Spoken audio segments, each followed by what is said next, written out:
Assalamu alaikum. As you all know that this session has been prolonged due to COVID-19.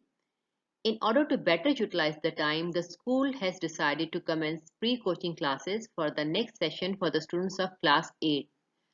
All the students will be provided with pre-coaching of the important concepts of the next class online. The school administration has taken this step, keeping in view the very best interests of the students. So, for today's pre-coaching class, our subject is Pakistan Studies. I am Iram Manan from Army Public School and College, Zamzama. We are going to discuss chapter number 1 today, and the name of the chapter is Ideological Basis of Pakistan. And the pages which we'll discuss today, they are from page number 9 till page number 11. And the name of the topic is Two Nation Theory, Origin, Evolution, and Explication. Students, at the end of the topic, you would be able to evaluate different personalities and their thoughts in the evolution of two nation theory. Let's find out the definition of the two nation theory. In the perspective of the subcontinent, two nation theory means that the two major nations, Muslims and Hindus, were settled there. The two nations were entirely different from each other in their religious ideas, the way of living, and collective thinking. Their basic principles and the way of living are so different that despite living together for centuries, they could not intermingle with each other. So far as the evolution of the two nation theory is concerned, we will evaluate some personalities like Sir Syed Ahmad Khan, Allama Muhammad Iqbal, Jodhi Rahmat Ali and Quaid Muhammad Ali Jinnah and their thoughts. These personalities belong to different periods, and today we are going to find out their thoughts in the evolution of the two nation theory. The Indian Muslims fought the war of freedom on the basis of two nation theory, and after accepting this theory as a historical fact, two separate states, Pakistan and India, came into existence. So we can say that this theory is a basis of ideology of Pakistan. And Sir Syed Ahmad Khan was the first person who used the term two nation theory. The Hindi-Urdu controversy of 1867 made Sir Syed Ahmad Khan revise his views politically. Urdu was a common language for both Hindus and Muslims, and he was shocked by the Hindu insistence on Hindi and replacing Urdu as the language of the courts and administration, so which he said was a political issue rather than an educational one. He also pointed out the unfairness in the competitive civil service examination being held in England because the Indians would not be able to compete with the English candidates. The reaction of the Hindus to Urdu and the politics of the Congress brought him, means Sir Syed Ahmad Khan, to the conclusion that Hindus and Muslims would always take different paths and not come together. So the idea of India having two nations, Hindus and Muslims, was born and grew into Sir Syed's two-nation theory. He convinced the government that there are at least two nations settled in the subcontinent. One of them is the Muslims and other is Hindus.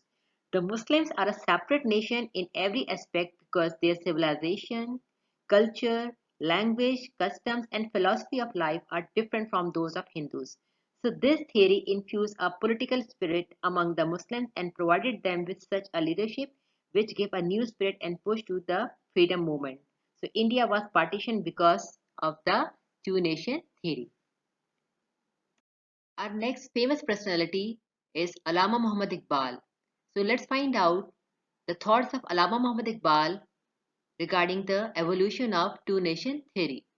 Allama Muhammad Iqbal's poetry gave a sense of identity to Indian Muslims and made them realize their destiny as a nation and work for a separate homeland of their own.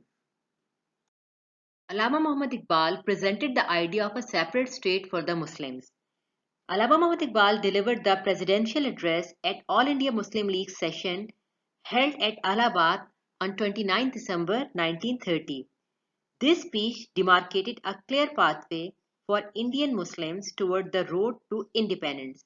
He defined the Muslims of India as a nation and suggested that there could be no possibility of peace in the country unless they were recognized as a nation. He said, I therefore demand the formation of a consolidated Muslim state in the best interest of India and Islam. I would like to see the Punjab, Northwest Frontier Province, Sindh and Balochistan amalgamated into a single state. self-government within the British Empire or without the British Empire, the formation of a consolidated Northwest Indian Muslim state appears to me the final destiny of the Muslims of Northwest India. That's a picture of Chaudhry Rahmat Ali. Chaudhry Rahmat Ali was one of the very famous personality who has also played a very important role in the evolution of the two-nation theory.